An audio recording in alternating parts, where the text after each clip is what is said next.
سرکار رسالت مآب سرور انبیاء صلی اللہ علیہ وآلہ وسلم کا جو نکاح کا خطبہ سرکار ابو طالب نے دیا وہ بھی پڑھنے سے لائق ہے، دنیا پڑھتی نہیں ہے۔ اور حضرت ہاشم کے جملوں سے لے کے جب انہوں نے مکے والوں کو 1.5-2 سال جو ہے وہ کھانا کھلایا، اور اس کے بعد جس دن قحط ختم ہوا اور آپ نے وہ دسترخوان بڑھایا، تو ان کے جو جملے تاریخ میں لکھے ہوئے ہیں کہ الحمدللہ رب العالمین، یہ سورہ فاتحہ میں تو بہت بعد میں آیا، سرکار ہاشم کی زبان سے الحمدللہ رب العالمین کہ جس نے ہمیں ذریت ابراہیم میں رکھا اور ہمیں عزت دی۔ اللہ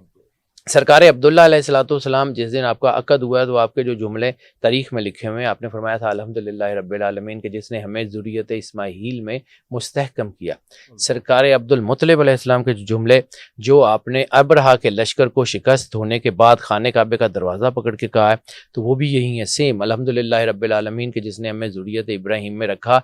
جس نے ہمیں ذریت ابراہیم میں رکھا اور ذریت اسماعیل میں مستحکم کر دیا۔ سرکار رسالت مآب سرور انبیاء صلی اللہ علیہ وآلہ وسلم کا جو نکاح کا خطبہ سرکار ابو طالب نے دیا وہ بھی پڑھنے سے لائق ہے، دنیا پڑھتی نہیں ہے۔ 8 خوبیوں کا ذکر جو ہے وہ آپ نے رسالت مآب کے نکاح کے خطبے میں کیا کہ اللہ نے ہمارے خاندان کو یہ 8 خوبیاں دی ہیں جس کی وجہ سے ہم کائنات سے ممتاز پائے گئے ہیں۔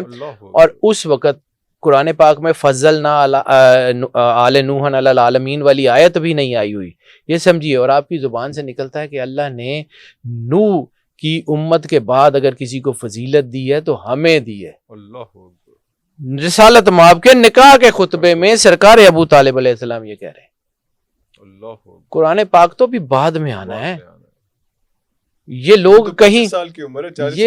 یہ تو مشیت الہی سے کچھ جڑے ہوئے لوگ لگتے ہیں مجھے، جو ان کا طرز عمل ہے،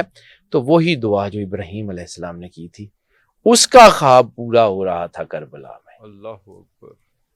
وہ جو اللہ نے پھر حضرت اسماعیل علیہ السلام کو انعام کیا ہے نا، وہ انعام تھا سرور انبیاء صلی اللہ علیہ وآلہ وسلم۔ وہ جو دعا تھی نا امام المتقین، تو امام المتقین پورا ائمہ کا سلسلہ علیہ اسماعیل میں وہ بھیج دیا۔ بنی اسرائیل کی لڑائی تو یہی ہے کہ آخری نبی وہاں کیسے آ گیا، ان کو یہ آئیڈیا ہی نہیں ہے کہ یہ والا معاملہ ہوا ہے۔